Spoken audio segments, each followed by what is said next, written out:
Mountaineer Nation, let's ride.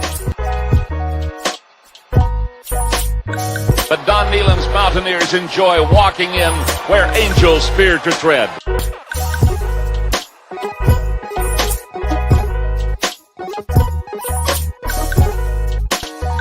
As the hills of West Virginia resound with the sounds of Golden Blue football. Here is Harrison trouble. Stiff arms. The would-be tackler comes down over the 25 to 20.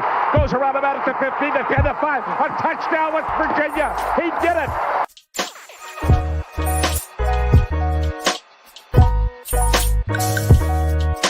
Takes the Slater one-on-one with the defender. Look at that one. West Virginia football. They don't know what that's about. They don't know what it's about. West Virginia football. We're all our table. They can shoot up our fire. We're here to help. Let them know. Leave no doubt tonight. Leave no doubt tonight. No doubt. They shouldn't have played the old Golden Blue. It is a great night to be a Mountaineer wherever you may be.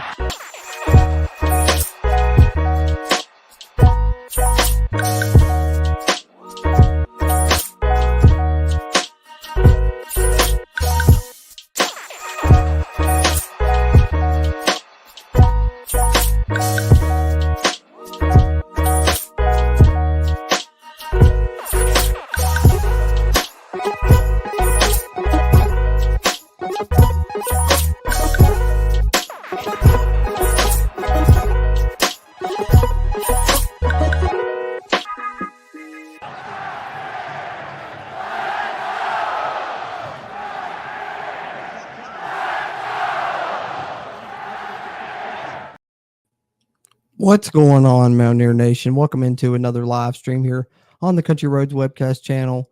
Of course, as always, going to dive in and touch on various Mountaineer sports topics as we do throughout these live streams here on the channel. But as we do, you're always encouraged, drop your questions, comments, concerns, whether it be WVU, football, basketball, anything related really in regards to college sports. We'll touch on that throughout as well and address your comments, questions, concerns as we go throughout and touch on some of these topics. And today, actually lucky enough to be joined by a special guest. I'm sure Mountaineer fans probably know him here on YouTube, but helping us here on this live stream here on the Country Roads webcast YouTube channel, we got Mountaineer Paul from Mountaineer Paul Talks Football joining us. What's going on, brother? Hey, Jordan. Thanks for having me on, bro. Glad we could link up this evening. Absolutely. Glad to have you on. Really appreciate you taking the time out to join us here for a live stream on the Country Roads webcast channel. Got a bunch of news topics we're going to touch on, some transfer news and such. And I know Paul's a great insider and in touch with a lot of these transfers and such at times. So he can definitely provide some great insight for us here on the channel as we go throughout here. But we'll touch on some WVU basketball transfer news, maybe even some WVU football transfer news as well as we continue throughout. But let's kick it off with a little WVU baseball news. I know it's maybe a sore subject following the loss today. I know, unfortunately, the Mountaineers getting outed from the Big 12 tournament, but there certainly is some WVU baseball news I wanted to talk about that we hadn't got a chance to cover yet on the Country Roads webcast YouTube channel here. And that is the Big 12 awards where West Virginia was featured heavily. J.J. Weatherholt named the Big 12 Conference Player of the Year, first WVU player in history to be named Big 12 Conference Player of the Year. And then Randy Mazey, of course, earning Big 12 Coach of the Year as well. Second time in his career he's earned that award. Weatherholt led a trio of Mountaineers on the all Big 12 first team, joined by starting pitcher Ben Hampton and junior relief pitcher Carlson Reed. WVU also had three players on the second team, junior outfielders Landon Wallace and Braden Berry, as well as graduate pitcher Blaine Trexel. So West Virginia doing some good things. If you want to read through this whole article, you can there on WVUsports.com, the official press release there from the university talking about the Big 12 awards. But certainly, I've talked about it in the past. I'm not one that's really ever been big into baseball, and that's kind of an accomplishment in itself that this team's got me interested in baseball throughout this season to the point where I've been talking about it a little bit when I can on live streams and podcasts, etc. But really big news for WVU. I think that J.J. Weatherholt was named Big 12 Player of the Year, Randy Mazey named Big 12 Coach of the Year, and J.J. Weatherholt having a phenomenal season. One of the best in college baseball. He was also named a semifinalist for the Golden Spikes Award and the Dick Hauser Trophy, one of 25 student athletes and the only Big 12 representative among the Golden Spike semifinalists on a list of 60 semifinalists for the Hauser. So some baseball news there on the positive side, I guess. Despite the fact that West Virginia ended the season on a bit of a losing streak here, but hopefully that just means they're due come NCAA tournament time. Paul, any thoughts there on some WVU baseball news? Yeah, I just had Coach Mazey's wife, Amanda, who is also affiliated with the program various ways to the Country Roads Trust. Obviously, she works closely with Neil Brown and those people, and she kind of on both sides. She gets to do the sideline reporter gig on Saturdays, and then on her day job, she works through with the Country Road Trust and whatever else she does. And so, obviously, I'm really sad for her because I know how hard she pulls for Coach Mazey from the side. It's obviously she's the wife. So I'm sure as they let 5 in a row go towards the end of the season, tough for that family. And I just wanted to get that out there, man. I have a lot of respect for them as a couple and as a family. They've been really good to me. She coming on my show and stuff like that. So other than that, obviously this is about JJ Witherholt and the excellent season that he had. I can't say enough about him, honestly. To be nationally recognized like he is not something we're used to. And they paid him to keep him. They were very open about that. He's publicly come out and said, hey, I'm going to be staying in Morgantown, which is a big deal. And don't be surprised if JJ Witherholt's not a top 5, if not highest paid guy on campus. That includes basketball and football. You got to pay your biggest to keep your biggest. And, when it comes to baseball, if he were to hit the transfer market, he would be the equivalent of a 5-star, can't miss transfer prospect, and he would get paid as such. So glad to see him getting his. Hopefully he gets the Golden Spikes award. That would be insane. But, they still got work to do. They're going to be in the tournament. They're going to be in the field. Don't know about hosting a regional yet. I was about to say that might be out of the question now. That's the only thing that I've heard, the downside to this losing. So it's still all in front of them. Yeah. Still all in front of them. That's true. It seems like they peaked 5 games too early, right? Yep. Because they were on fire going into Texas, on fire, probably the hottest team in the country. And just as usual in all sports, the Big 12 is a buzzsaw. But, that's also, I'm a silver lining type guy. So to me, even though that happened, and I hate it that it happened that way, and they got, outed from the Big 12 tournament and on a bit of a losing streak now, I'd also rather it happen now than, in the NCAA tournament, get kicked out there. Now, at least, if you're going to have some losses, you got them out of the way, and now you're going to be able to refocus and be ready for, the tournament, which is what's most important at the end, right? So, absolutely. This team's not going to give up, and I have all the faith in the world in them that they will recover. And, once you get out of the league and start playing some teams we haven't played yet, that always helps, assuming we don't get matched up with the Big 12 team. Definitely.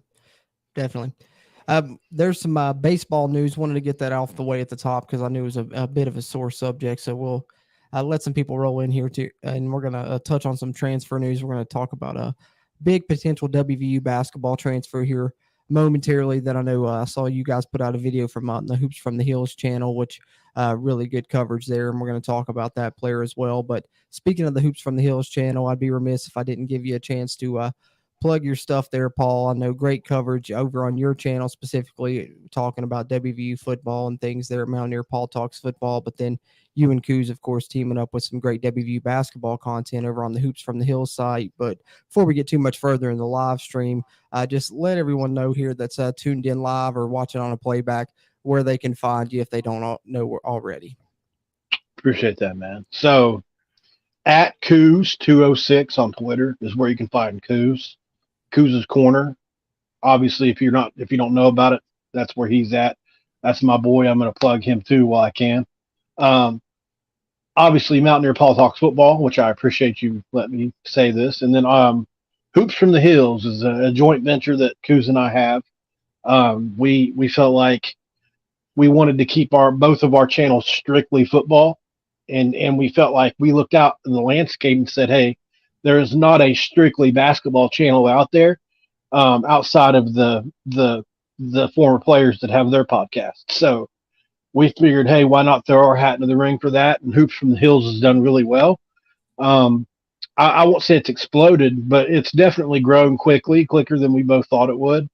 And we're dang close to getting that thing monetized. So not bad for just throwing something together right before the season like we did. And we kind of grew with it. And we've been fortunate enough to have news break after news break this offseason, for better, for worse. It's kind of helped grow us as well.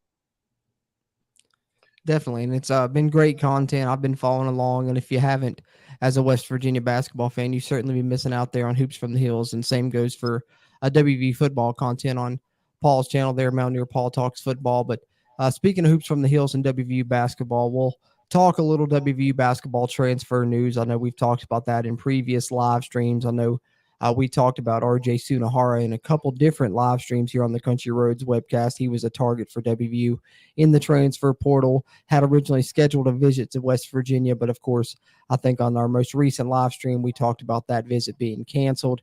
But we knew West Virginia was still looking for another forward to potentially join the Mountaineers for the upcoming season.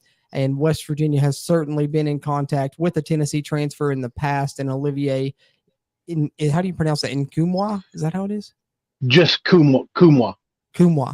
Okay, so yeah. Olivier Nkumwa from Tennessee, and I knew I heard about West Virginia being in contact with him previously about a month ago, and then I knew that I'd heard that he actually tried the draft, I do believe, and so now got some feedback there. Now coming back into the college game, a hot commodity in the transfer portal, one of the top names, and like I said, Paul did a great video on the Hoops from the Hills channel covering him already. Check that out if you haven't already yet, Mountaineer fans. But having said that, just for our followers here on the CRW, Kumwa, of course, having a visit scheduled for West Virginia from May 27th through May 28th.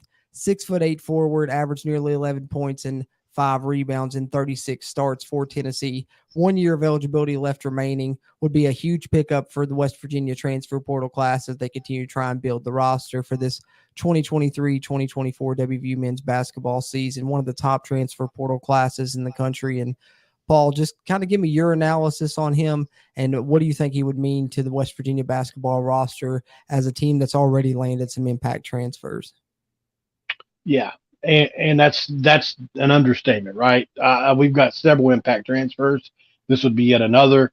It's hard to say where he would slot in. I think it's, he's one of those guys. He could be the fourth best, or he could be the best. He's that good of a player. I said it in my video on Hoops from the Hills. This is not a guy that he starts 99% of the teams in the country, wherever he goes. And WVU might be one of the only spots he would go that would be in question. And that's the only concern I have about whether or not he would be a lock, because everything I've heard is there's a lot of interest there. The F1 visa is something he knows they can get worked out. He's from Finland. He saw the type of money guys like Kerr Kriisa and Jesse Edwards have gotten through that. We have people just like Amanda Maisie on my channel. She said, look, nothing illegal, but we just have people that know how to do it, and so I think he sees that. He's a foreign player, and he wants in on that. So I think they can get him starters in minutes, though, and that's going to be really important because he wants to play in the league. Rick Barnes come out and had some quotes saying, hey, look, he left. He told us explicitly that he wanted to be in the league someday. That's his goal of his. So the reason I'm saying that is, where is he going to play if he does come to West Virginia? It's a little bit of a concern for me because I don't know how big of a deal this is to him. As a player, like I said, he's elite. He locked down Jalen Wilson when Tennessee played Kansas this past year. That was the best player in the Big 12. He can guard basically the 2 through the 5. He really can. But probably will only be asked to guard the 3 and the 4. But he can guard almost all spots on the floor. He's really versatile. He's actually shoots a decent percentage from three. He's not quite as good as Trey. I think Trey's just a little bit more skilled than him. This guy is more of a pounder and really good with his back to the basket. He would be the best back to the basket scorer. Think Kevin Jones on this team, and that's high praise. So obviously, somebody I think we should get and would round out this roster perfectly. And you couldn't convince me we're not a Final Four contending team were he to land in Morgantown. Yeah, I definitely agree. And I think just thinking of him and Jesse Edwards together would certainly be a defensive force. And of course, sharing this article, I was scrolling through here on WVSportsNow.com, talking about the visit that's coming up. You've seen a little bit of his G League stats, his measurables, and just kind of great roundup on him overall there from Ethan Bach on WVSportsNow.com, but also talked about the competition a little bit. And I think Michigan's a team that was in on him before he decided to try his hand at the draft and get some feedback there from the NBA. And of course, still in on him. I think he has a visit scheduled to Michigan as well, if you're wondering who West Virginia Michigan State as well. He just scheduled one today to Michigan State. Michigan State, and the Mountaineers in on him, as potential options, but hopefully West Virginia is able to secure him. Like you said, you like the way that West Virginia has handled these deals with foreign transfers in Jesse Edwards and Kirk Kriza, the F1 visas. You guys have talked about in the past on the Hoops from the Hills channel, and this could be another situation where West Virginia has navigated that well, and that could help benefit them here as well. And I certainly think if West Virginia adds him, it's going to be big time things. You've already got people talking about West Virginia competing nationally, and if they make this addition, those talks are only going to increase, certainly. So it would be a huge addition for the Mountaineer basketball program, and definitely wanted to talk about that a little bit. But let me catch up in some of the comments here.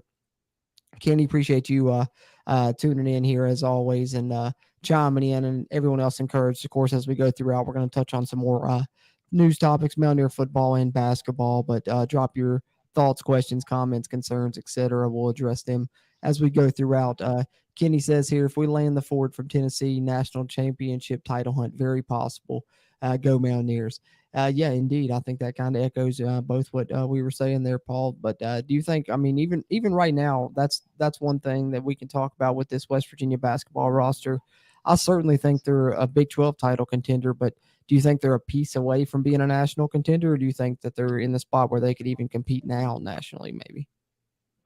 If you're a Big 12 title contender now, then you're a national contender now, right? That's a good point. So I think yes. And the only thing we really have to worry about, in my opinion, obviously this team has to gel, and I think the trip to Italy is going to help with that. But it's really all going to be about the development from year one to year two. Well, as far as playing time goes for James Okonkwo and Mo McGee. Those are the two big ones I think they need to improve the most from last year to this year, along with Josiah Harris. And those are three guys I think. I don't mean any disrespect to Seth Wilson. I mean no disrespect to anybody else that's on the roster. But those three guys really need to take another step up.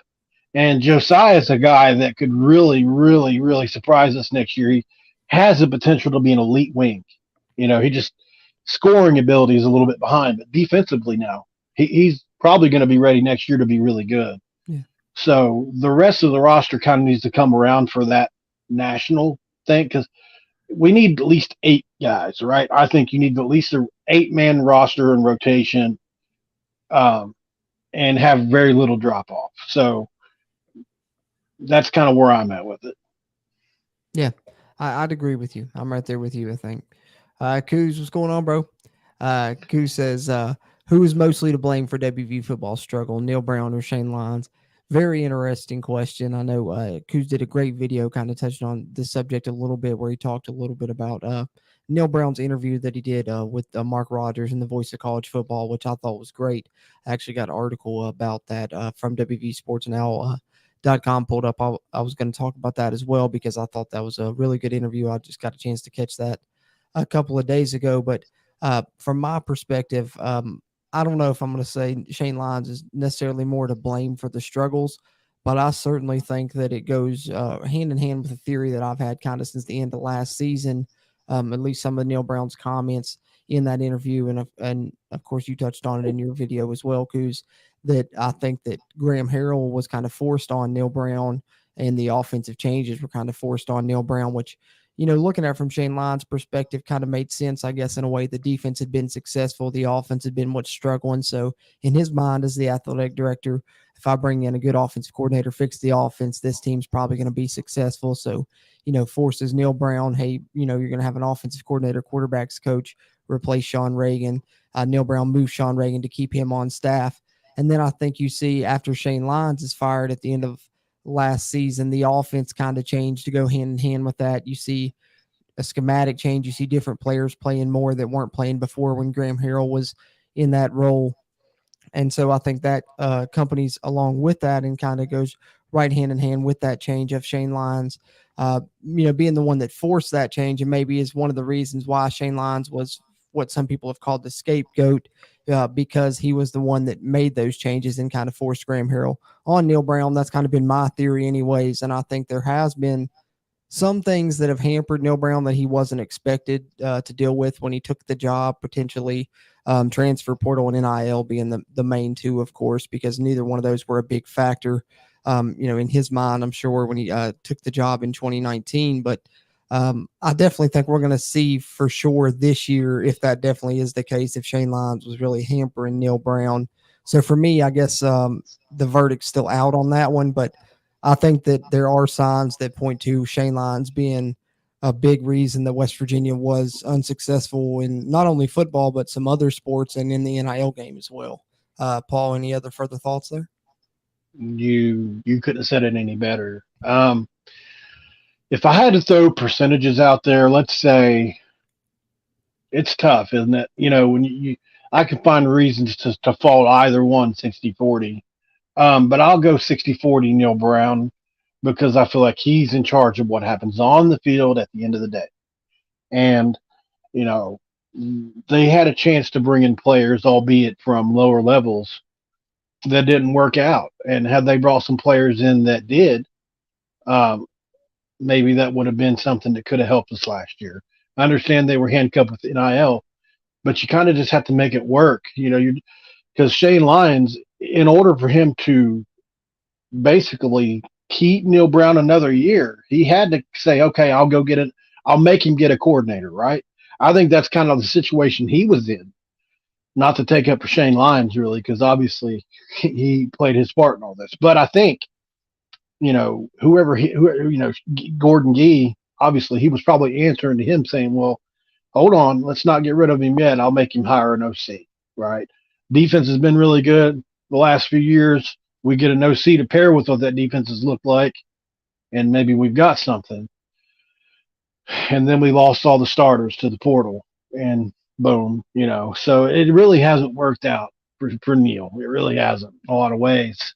Another name I wanted to bring up that I'd actually thrown at Coos earlier, it might have been this morning or yesterday.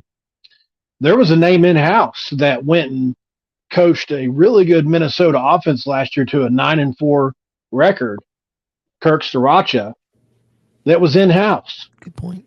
You let that guy go, he goes to Minnesota, they've got a top 26 offense the next year. Now, of course, they were a little more talented than us, but not a lot. You can't convince me that they were just that much more talented than us in offense. Tanner Morgan, JT Daniels, there's not a huge gap between them. Running back, I think we were probably competitive. Offensive line, they've got us beat by a ton. And, I think, you keep Sriracha in-house, maybe Soraka in-house, and maybe he does something with the offense. I don't know why it had to be Graham Harrell. So, in my opinion, those were two things that maybe Neil could have been alluding to there. That's true.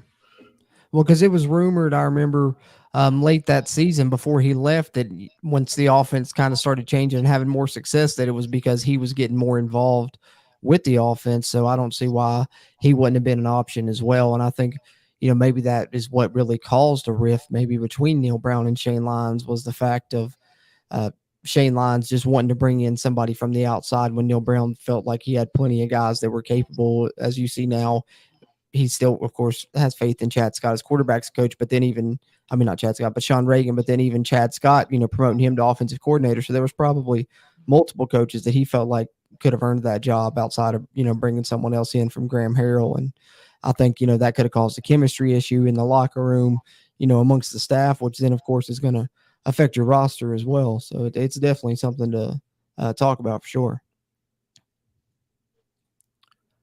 WVU football going deep. Appreciate you tuning in and chiming in. Says the struggles have been a number of things interacting, the radical change in coaching culture and philosophy, portal, NIL, etc.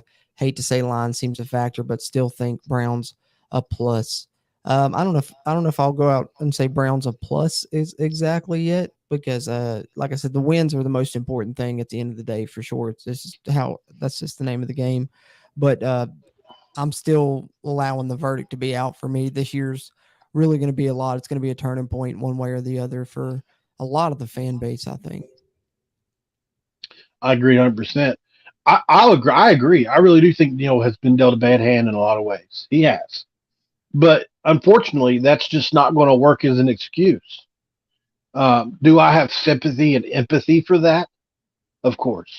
Yeah. I can look objectively and say, okay, just like he said on the interview, we didn't have an NIL collective, and all these players wanted paid. And Miami said, "Hey, we'll pay Keem Mesidor," and Georgia said, "Hey, we'll pay Tyke Smith," and Auburn said, "Hey, we'll pay the other guy," and we lost guys that were key contributors to that defense, and even other guys. So I think that's a loss that can't be understated, even though it happened in maybe one or two separate years on some of those occasions. It's just you can't keep taking those losses. And you see this year, with some NIL money, we've lost very little. I mean, compared to other years, last year especially. I mean, I remember there was probably 2 months there where I dreaded waking up every day to see what was going to be on the wire about who had transferred. Yeah. I mean, it was truly a horrible time to be a Mountaineer fan there for a while. It really was. Yeah, you never knew. I'm glad to see. I think that this off season is the first off season where I can say they actually did a pretty decent job of managing it in the time since it's kind of really came around. And if they win, transfer portal. And if they win, they'll get blessed with a lot of money. Yeah. You see, somebody was able to gift the women's basketball team $2.5 million. Wow. I don't even think the football team had that. I don't know this, but you're probably, I'd say, rivaling what the football team got with that, right? So I would think, yeah. So, to think that, and really all they wanted to do was keep some of their players and go out and be able to go get some. Obviously, that's over a 5-year period, or maybe even 10. I can't remember for the basketball. So it's not all for 1 year, but still, that's what's out there to be had. If football was winning, they would get it. Yeah, it's was that winning changes everything. Absolutely, It does. If they can start winning, then everything else I think will come. But speaking of the football team, let's talk a little bit about some positive news for the football team. I released a video about this earlier on the Country Roads webcast channel, but wanted to talk about it a little bit here because I think it's definitely worth mentioning. Definitely want to talk about some positive things as we get ready to head into the football season. Getting closer and closer here is we're beginning to see freshmen and transfers enroll, but Zach Frazier, of course, the centerpiece of the offense in a lot of ways and the face of the team as well, you could argue, but has earned yet another All-American honor. He previously had earned a second-team honor from the Walter Camp preseason All-American team. Now Athlon Sports honors him on the first team and as the first-team All-American center. In addition to that, some other West Virginia players received accolades from the Athlon Sports as well on the All Big 12 team. I'm going to pull up the graphic here from the West Virginia football Twitter account that showcased all of those. Of course, on the first team on offense, Zach Frazier as well on the all-conference team to go along with his All-American nod. And then C.J. Donaldson as a Mountaineer on the first team there as an all-purpose player on the All Big 12 conference team. And then you had Wyatt Milam as a second-team player, Doug Nestor on the third team. And then defensively, Aubrey Burks popping up on the second team for the Mountaineers, a guy that I've regarded highly here on the CRW, and I think set for a big year and going to be a big part of the Mountaineer defense. And then Lee Koba, the Mike linebacker for the Mountaineers, showing up on the third team defense, as well as Sean Martin on the fourth team defense. So there you see the kind of the three players expected to lead the WVU defense at each level. Sean Martin on the defensive line, Lee Koba, the linebacker, and then Aubrey Burks there in the secondary, all showing up on Athlon Sports, all Big 12 team. And then lastly, Jashawn Polk, the transfer in from Kent State, showing up as a specialist there on the third team as a kick returner. Wow.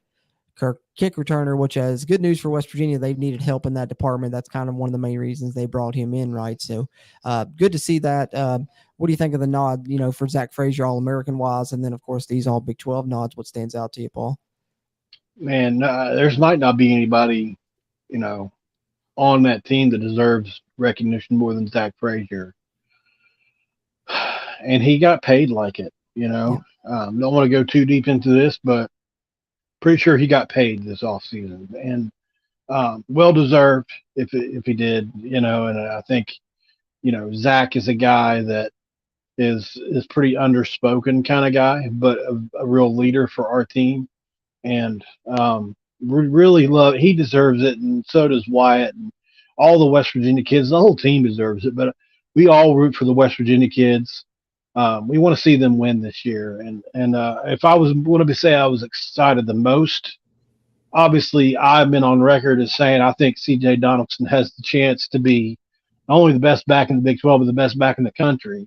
I think he has that kind of ability. I'm not being a homer by saying that. Put on the tape and watch it, and you can see the ability is there. He is a Brandon Jacobs-sized player that used to play for the Giants. He's that size.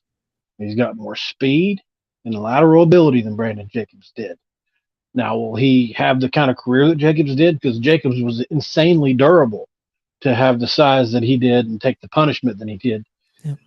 That's what's going to separate CJ from having a massive career to, dang, man, he was almost this or that. So I really do think CJ Donaldson, if he's healthy, will be a household name by the end of this season. He's going to do it catching it, and he's going to do it running it. He can do it either way you want. As well he should, and I'm glad that C.J. Donaldson's the last one you mentioned. That provides a perfect segue into something else I wanted to talk about in regards to the West Virginia running backs, but I definitely want to add that I think C.J. Donaldson is set for a huge year, like you said, not only all Big 12 potential, but I think great national potential. I think we were just seeing the tip of the iceberg last season. He hadn't, had a chance to have a full off season with the program like he has this year, especially, training as a running back. So I think it's going to mean big things for West Virginia, especially with the offensive line that we know West Virginia has.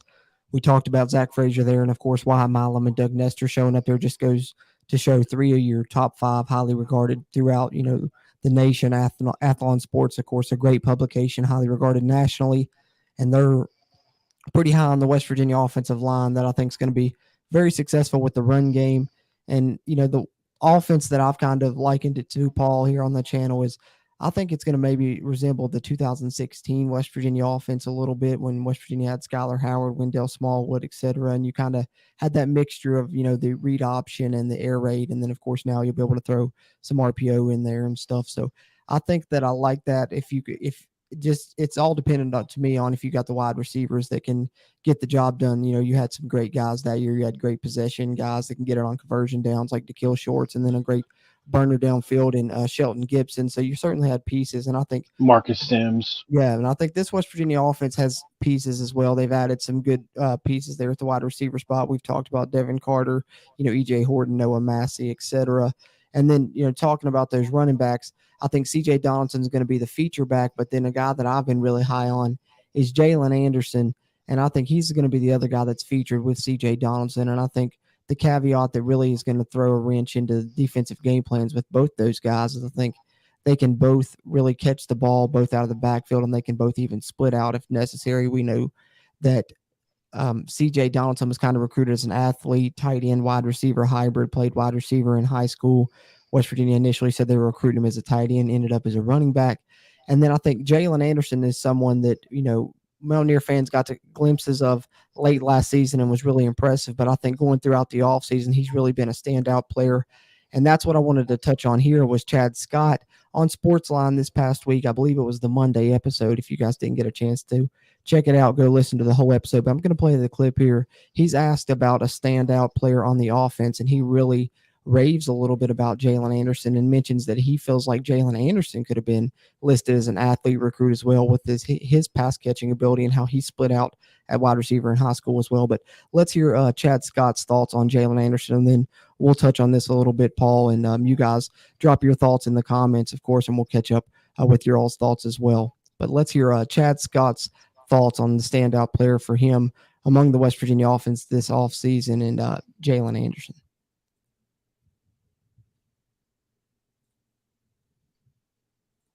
Chad, who's a guy that maybe we're not talking about right now that you walked out of spring practice and said, okay, that's a little bit of a surprise. I think he can help us this fall. Jalen Anderson. You didn't even hesitate. Oh boy, that came off pretty Didn't even quick. hesitate. That was fast. A guy that we're not talking about, a guy that you guys not talking about that can help us, Jalen Anderson. What'd you see? What jumped out the most that makes you say that so quickly? Well, first of all, his confidence. We've always known he was a very talented football player, particularly with the ball in his hands. But his confidence, coming off the end of the season that he had, particularly that Oklahoma State game that he had, he carried that momentum into the all season. And he really, I'm talking not even a 180, but a 360. And in regards to, his work ethic and his whole confidence, his approach towards spring ball, his versatility, and his ability to be able to make things happen with the ball in his hands, it's special. We got plays we can call. We got different ways we can design to get guys the ball. But ultimately, when you get a guy to hit the ball in space, and he can do some things that you can't teach, that you can't drill. That's what coaches are looking for. And he can do some things when the play's there to be had, but he can also do some things when he just got to be creative and make something happen because there's nothing there to be had. He has that kind of ability. Chad Scott, WVU's offensive coordinator, joining us here on the City Nets.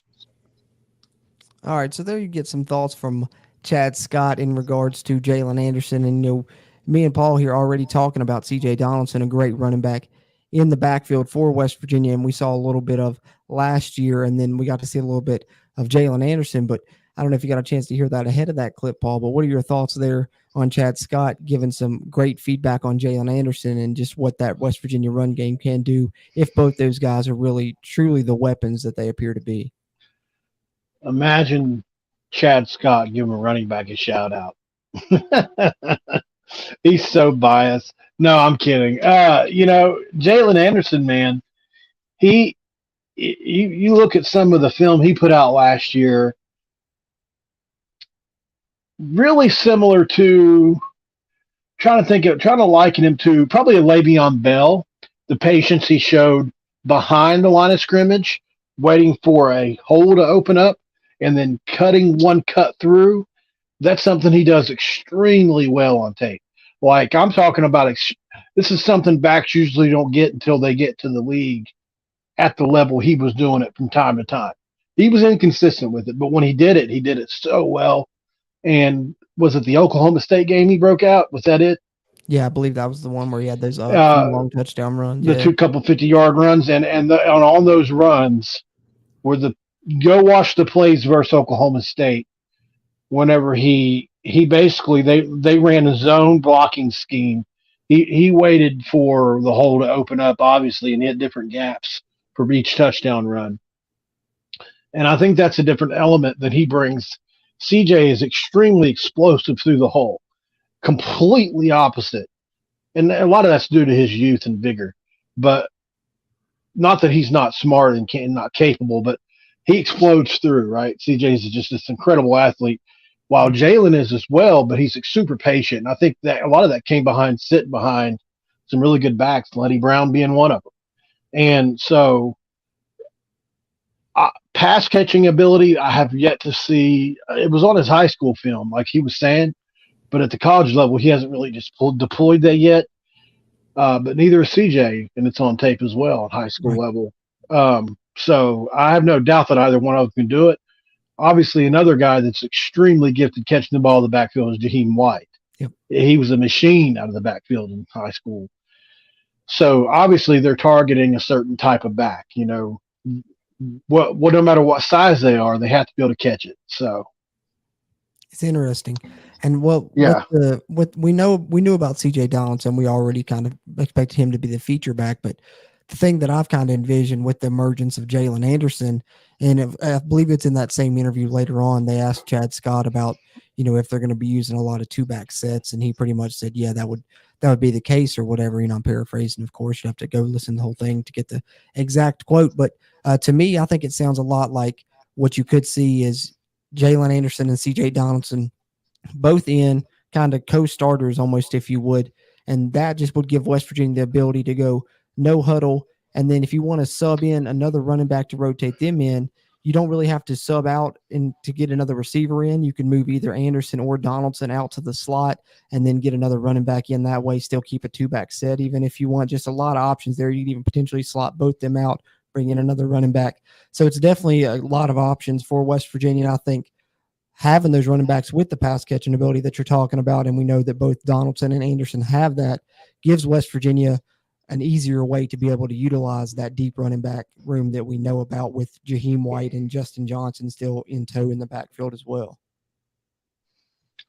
Very well said. And I love what they can do out of that personnel grouping. Obviously, if you'll remember, Dana was really good out of the star formation. He would have three backs in the backfield, usually an H-back and two running backs. And he ran all kinds of stuff out of that. So, I mean, it's a similar deal with two backs. Obviously, like you said, you could split one out. You can run an option out of it, speed options. You can run just about everything. And obviously, Cole Taylor over the middle will be a problem if they're able to get that formation going. So, and Devin Carter. So, the person we mentioned earlier while we're on this football thing that hasn't got a ton of publicity, the kid we just got, the kick returner. I lost his name off the top of my head. Sorry. Deshaun Polk. Deshaun Polk. What he did in 6 games is really impressive when you look at it. He caught over 30 balls at almost. Are you thinking of? You're talking about the most recent one. You're talking about not Polk. No, I was talking about Deshaun Polk. No, you're talking about Polk. Okay, yeah. Yeah. You're right. Yeah, what he did in 6 games last year, if you go look at the stats he put up last year in 6 games, it was really impressive.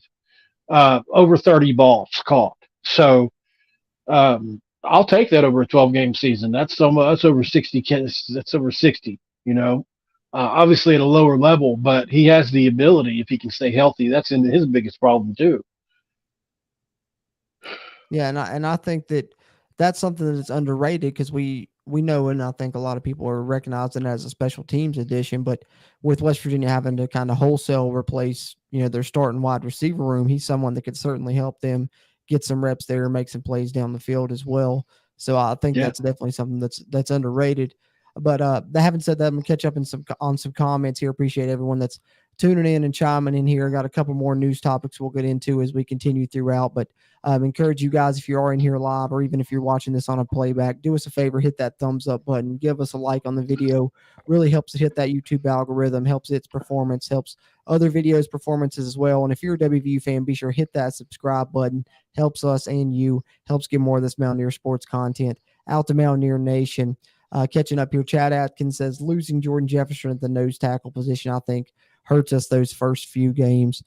Interesting. I hadn't really thought about that, but certainly, definitely, there's a case to be made for that. I know Penn State's going to have a very talented running back that West Virginia's going to have to deal with right out of the gate. And I've talked about, Jordan Jefferson and Prather probably being the most detrimental of the transfers. And you can make an argument for either one, really.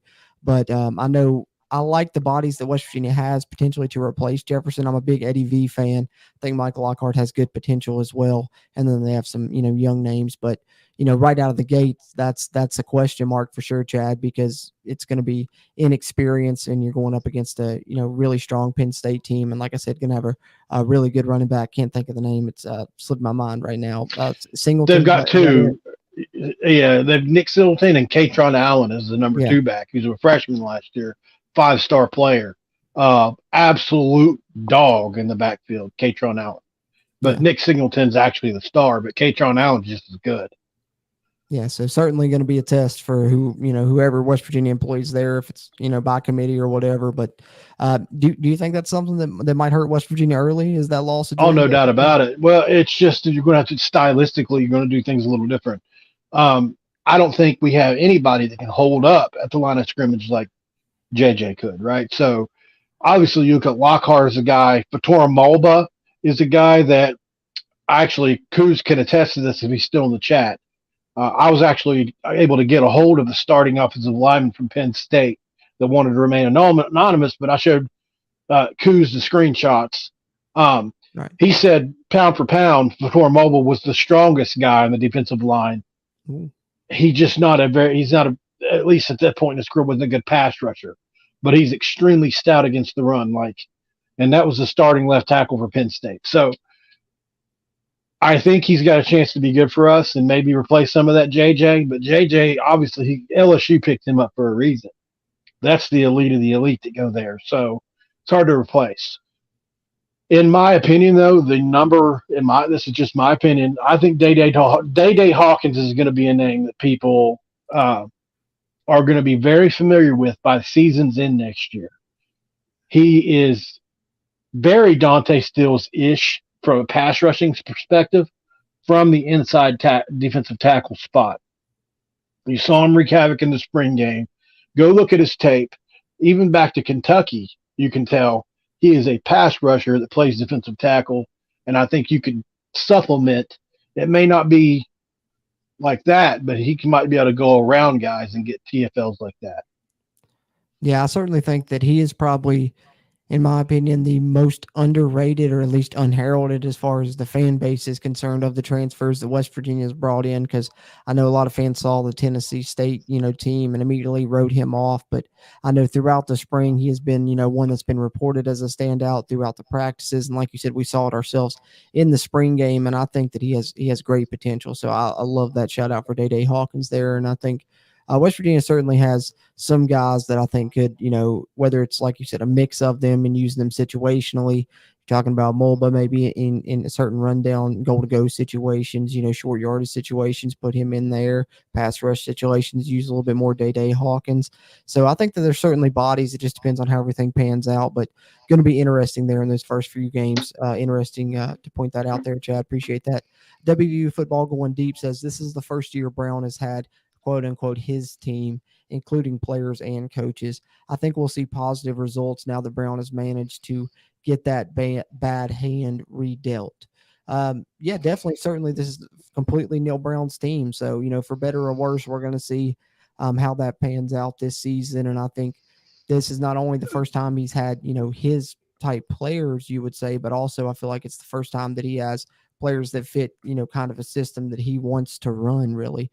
That we're going to get to see, what his, I guess, quote unquote, ideal offense would be at West Virginia, because we know we'd seen these read option concepts in the past, but never the threat of actually having a quarterback that could use those. And I think not only we'll see those same type plays, but I think maybe we'll even see some, quarterback power, quarterback counter, quarterback run game stuff, and then a little bit more RPO incorporated as well with, Cole Taylor on seam routes and things like that. So I think definitely this is, I would agree, this is Neil Brown, more of Neil Brown's team or type team. Yeah, I think he would have liked to have gotten some higher end. No offense to anybody that's been signed. I mean, no, this is not directed at any one person, but I think Neil, I'm just guessing, but I think they would have liked to have had a little more money to spend on some of these transfers.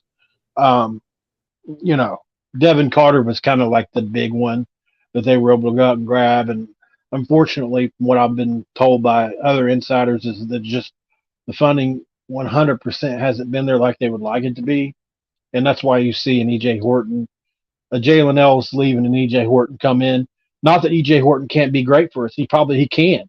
But obviously, if they're able to get the kid out of, let's say, Zachariah Franklin or somebody like that, they would have went that route, but unfortunately, monetarily unable to do so. So to say it's his team, yes, it is in a sense, but I think he would have probably upgraded at a couple of spots had he been able to. That's any coach. I get that, but yeah.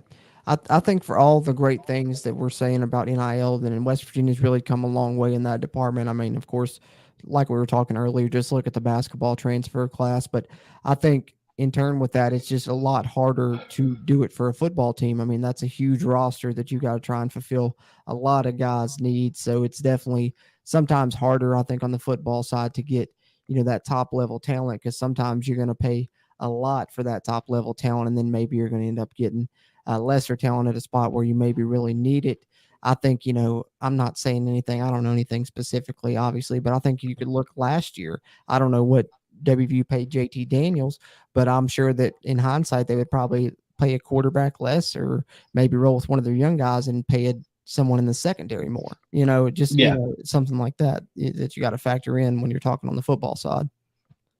Yeah, absolutely. And you look at that secondary, those pieces from last year, who's left? Jalen Shelton transferred, right? A couple of them didn't work out. Who's left from that class that they heralded last year for us, right? One guy I think got a tryout with an NFL team, number 11, Wesley McCormick. He was supposed to be the second. I mean, because he had such a high grade coming in from Pro Football Focus. Yeah, and it was the high 80s, although at the FCS level. And so we were sold these guys as new bodies, new athletic types, along with Shelton, the JUCO, and others. Unfortunately, they did not pan out, not even one of them. And I think that was probably the biggest loss we took last year, was that secondary. Jordan Leslie really pounded the desk on those guys. Yeah. And I really gave it to him on my show over it. Obviously, some of the names are unfamiliar to me now. It's just they didn't do much, and now they're gone. So it's like I'm trying to recall this off the top of my head. Some of these guys I can't even remember anymore. Well, they were here and gone super quick. So, nobody can fault you for that one. It's not like they did anything too memorable with that, defense that we had going on last season. But I certainly think this year you're kind of hoping, or at least seeing them kind of, I don't want to say overreact to that, but they're certainly making sure that they have more than enough guys in place in case some of the ones they brought in didn't work out, specifically talking about the secondary where they brought in several guys. So they're definitely hoping to have plenty of options production like this season. These guys have production, man. Yep. You know, you look at Anthony Wilson, he had 101 tackles. That's the definition of production. You look at Keyshawn Cobb, 58 tackles, a couple interceptions. These guys have production. At least they had production wherever they were. So I'll be interested to see how they fit. But heard great things about both of those guys, along with Beanie. I had a guy on my show in the comments the other day, maybe a week ago, saying that we're not looking at Beanie hard enough, and that he gave me a game to look at, saying that he's a shutdown corner. And I checked it out. He definitely played well. I like that. Yeah. He started a few games for Minnesota last year and really did play well. Well, I think that either one of those starting cornerback spots is up for grabs. So certainly he has the potential to come in and take it right away and be a starting corner this season. Agreed. Moving on here into the comments, try and catch up with you guys here before we close up shop before too much longer. Really appreciate the great engagement from you guys tuning in and chiming in. Continue to drop your questions, thoughts, comments, concerns as we continue to close out. Before we close out here, this live stream on the Country Roads webcast channel, joined by Mountaineer Paul from Mountaineer Paul Talks Football. You've seen it scrolling there on the bottom. Be sure and follow him on Twitter at Paul Mountaineer. Follow the Country Roads webcast on Twitter at WVU Country Roads, and then Country Roads webcast on Facebook and Instagram. Be sure to give the video a like, whether you're tuned in live or on the playback. That really helps us. And subscribe if you haven't already.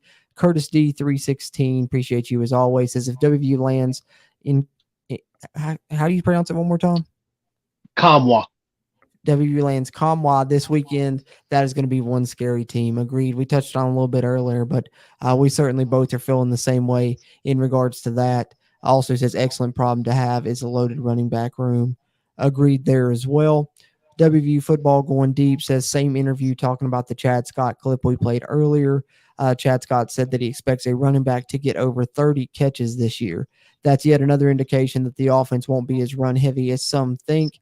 I think in some ways it's going to be closer to 50-50 than people expect maybe, but I also think it's going to be an offense that heavily incorporates the running backs, whether they're handing it to them or throwing it to them. Then, if he's expecting them to have over 30 catches.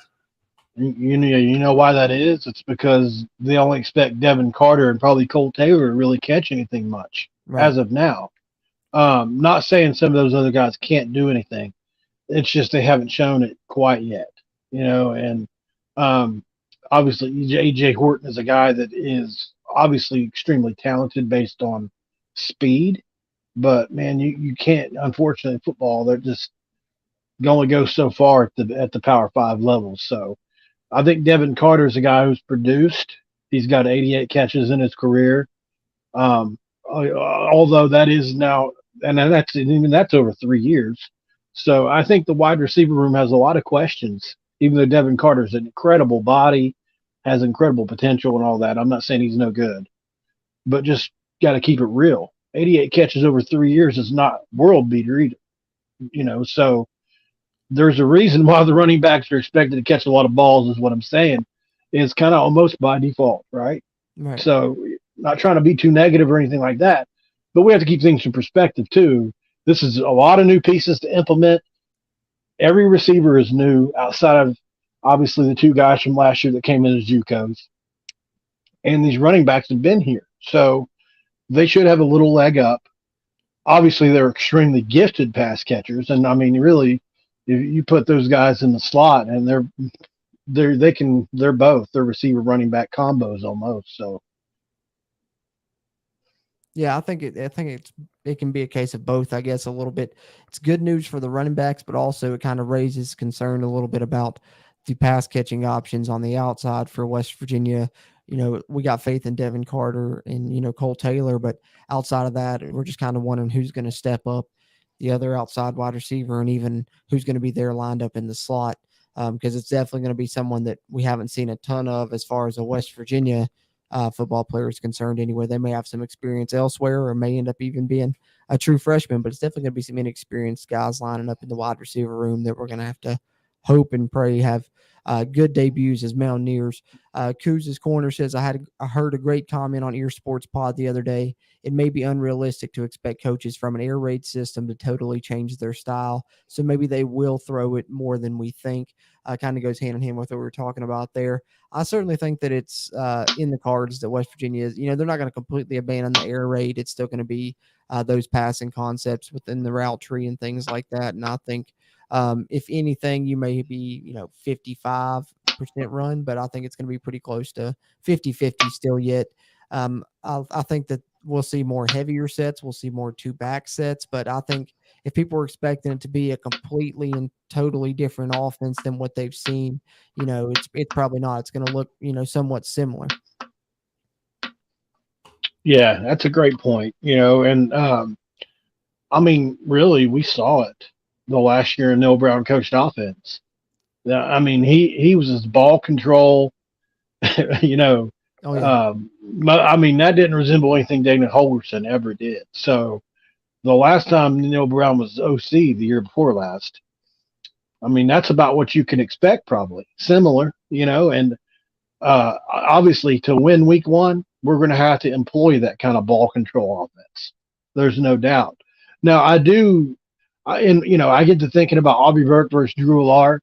And even though he's been on the bench for a couple of years and probably is very, very well prepared to play, if there's ever a time to get Drew Allard before he becomes a superstar, it's going to be week 1. So we have the best shot of almost any Power 5 team they're going to play this year to knock them off. I really do believe that. They've got us in almost every category. Their offensive line is better than our offensive line. Their defense is one of the best they've had since the LeVar Arrington years. That's how good it's going to be. And they're going to be preseason top 5 to top 8. So this is similar to the Quit Trickett team that went and played Alabama. Very similar kind kind of game opening the year, so I think it's going to be a tough environment, and we're going to have to play ball control to win that game. I like that comparison. That's a great comparison. I agree too. I think that's it's very similar to that year when they went and played Alabama and they put up a good showing then. And I think, as you said, Penn State's got a lot going for them, but hopefully that, serves as motivating factors for West Virginia and they go out and put up a great performance. They're gonna catch up with your all's comments real quick before we get ready to close out before too much longer here. BJ, what's going on, man? Appreciate you as always. Says, I'm going to be honest, still very concerned about our defense. We haven't even brought in a will linebacker yet, have we? I'm glad you brought that up. The final news topic I kind of wanted to pull up here kind of goes hand in hand with that, Paul. And I wanted to get your thoughts here as far as transfer targets for West Virginia. I've been kind of trying to keep track of it here on the Country Roads webcast channel with our transfer portal tracker, transfers out, transfers in list, but then also trying to keep up with the transfer targets. But I recently went through and scrubbed the list of players that have committed elsewhere, or West Virginia was no longer targeting or not listed in their top schools, etc. And pretty much it's a blank slate that I've seen for West Virginia right now. I know most recently, me and you talked, of course, off mic about the transfer that West Virginia offered, Jacob Wahlberg, I believe was his name. He's since committed to Western Michigan. I know that was a linebacker West Virginia is after, but in regards to BJ's question, and do you know of any other linebackers West Virginia is targeting? I know will linebacker is definitely the position of concern. Or do you know any other transfer updates in general that West Virginia is after currently? So as of right now, Wahlberg was somebody that even people at Purdue are shocked that he chose Western Michigan. I talked to an insider there just yesterday that he told me Wake Forest from the get-go. He was going to follow the defensive coordinator to Wake Forest, and that's where he was going to go. Because obviously I reached out to my contact. I've had him on my show before. And he said, look, I've talked to Wahlberg. He's thinking about Wake Forest. And then he messaged me, I think it was this morning or yesterday morning, and said, I'm shocked he went to Western Michigan. So the fact that he transferred down tells me that maybe he was asking for something that teams couldn't provide. And or either that or Western Michigan really overpaid, and it's really hard to know which one it is. Wahlberg only responded to me the first time that I reached out to him. Once he committed, he quit. So I'm not really sure.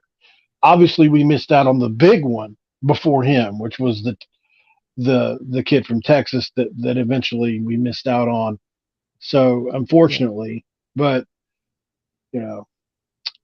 as of right now, I haven't heard any extra names. But this is all really fresh since yesterday. I'll have to research some of that, honestly, because this list has gotten smaller and smaller and smaller. Like you've been updating it yourself. It's literally down to almost nothing. Yeah. And as of, I want to say 2 weeks ago, I could have gave you 3 or 4 names that we were looking at. And for whatever reason, we just haven't been able to make. It seems like we haven't been every will linebacker we've looked at has literally went somewhere else. Yeah, that's true. And I don't know why that is, and it's obvious that they're not really comfortable with favorites in that spot, or they wouldn't be so heavily shopping around at the will spot. I think Ben Cutter or somebody of that nature, maybe a person that could really surprise in that spot, Travius Lathan. There are guys, but they're just unproven. Yeah, that's what I think. Sorry, I don't have a name for you, man. I really usually do. I just wanted to make sure that, there hadn't been anything, because that's the thing with this. It's so fluent right now, with this point in the transfer portal that it's going to change, not even day to day, but sometimes hour to hour. You may not know something now, and then West Virginia may send an offer out and schedule a visit within the next, day or so. You never know how it's going to go. But I think also maybe West Virginia's being a little bit more selective right now, because I think they only have 2 or 3 scholarships left. So, but it certainly 3 now. Is it 3? I knew it was 2 or somewhere in there, but Coleman left. Oh yeah, that's right, with Coleman leaving. I forgot about that, but certainly looks like linebacker is going to be the position that they're really after right now. I think that they've got the secondary pieces that they want, I definitely think that that's what they'll be looking to add with one of those final scholarships there, BJ. But appreciate your question. But as far as transfers goes, there's of course the latest transfer in list. No more updates since the most recent additions of Durajay, EJ Horton, and Noah Massey. And we'll continue to update on transfer targets as that progresses, as West Virginia continues to shape up that roster with still a few spots left there. But catch up with your all's comments here. Justin Campbell says, Wren and the trust is giving Neil Brown just enough to either coach a winning team or give a reason to fire him with no excuses. Appreciate you, Justin. Definitely, certainly seems like the case. It's going to be the do or die year for better or worse for Neil. I do believe this year. There's no doubt. There's no doubt about it. He's got to win this year. I think we probably, a lot of us thought last year was that year. So sorry, I have to move really quick, guys. No, you're good. You're good. Coos says both these guys are close to 1K subs. Let's get them over the hump. Really appreciate that, Coos. That means a lot. Definitely a goal that I'm sure every YouTuber kind of strives for as a big milestone. And I know Paul's really close, and we're getting close here on the Country Roads webcast. And certainly rooting for you to get there, Paul, and hoping to cross that threshold ourselves as well. But in turn with that, guys, want to remind you all one more time, subscribe to Paul on YouTube. Great West Virginia sports content, really giving you some inside information that you won't find anywhere else on YouTube as far as WVU sports content's concerned. And then for that matter, Coos and Paul do a great job covering WVU basketball on their Hoops from the Hills channel. Check out both those. I got it scrolling on the bottom of the screen there, but be sure to follow Paul on Twitter as well, at Paul Mountaineer. But anything else there, Paul, you want to plug or anything you wanted to touch on, but that we didn't get a chance to before we get ready to close up shop here on this live stream that I really appreciate you joining me here for. Yeah, man. Tell them to subscribe to you too, if they're not already. You know, I didn't realize that we were both so close to 1,000. As of today, I'm right around I think I may be 60 away from 1,000. And, awesome, you know, the off season have been so slow. And Coos wants to kick my AWS because I don't want to cover realignment. He's like, you could already been across the finish line if you just cover some realignment. I don't. And I'm like, but I hate it. Yeah, you know, it's like information trading. Yeah. So he does a great job of that. And if you want realignment coverage, Coos does the best. He does the best job at it. But I really, you know, I take great pride in digging really deep and making contacts with people that people like us YouTubers think that we can't make. So I take a lot of pride in getting in contact with players and stuff like that. As a matter of fact, 4-star linebacker, what was it, Cameron Lindsay, that we just we have coming in for a visit, is going to be on my show tomorrow. So that's a 4-star player. That's a legit top 150 player. Be on my show tomorrow. So just actually, as we started the show, I was able to make contact with him. Have to hash out those details, but it should be tomorrow. You guys heard it here first. It's a big show coming up there on Mountaineer Paul Talks Football. If you're not subscribed, there's a great reason to get over there and subscribe. A big-time 2024 recruit going to be over there on his channel there for a great conversation. I'm looking forward to it. I'm sure that you all throughout Mountaineer Nation are as well. So definitely be sure to subscribe to him, subscribe to Hoops from the Hills, and as Paul said, subscribe to us here on the CRW as well. Great Mountaineer sports content there. All those channels. So really appreciate you guys tuning in here to this one as well. WVU Football Going Deep says he's subscribed with 2 different accounts. Hey, that's awesome. I can't do anything better than that. He's not only doing it once, but doing it twice. So that's even better. But appreciate that. He's saying I don't have contacts about realignment.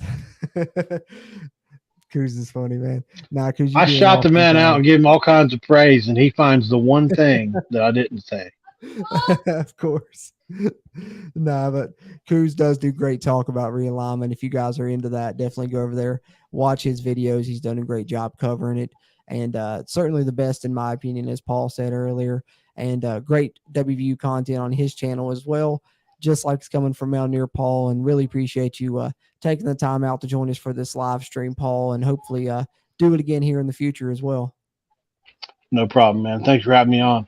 Yeah, definitely anytime. And Appreciate you guys as well that have tuned into this one, whether you're watching this live or tuned in on a playback, and may take the audio, upload it to the podcast as well as a bonus episode there. So not only subscribe to us on YouTube, but be sure to check us out on the podcast platforms as well. You can find us on Spotify, Stitcher, Apple Podcasts, Google Podcasts, Amazon Music, iHeartRadio, you name it. Just search Country Roads Webcast, subscribe to us there, share us around, whether it's on YouTube or on the audio side. We really appreciate it, and we'll have plenty of WVU sports content coming throughout the offseason as we get closer and closer to the Mountaineer football season, shaping up both that roster and the WVU basketball roster.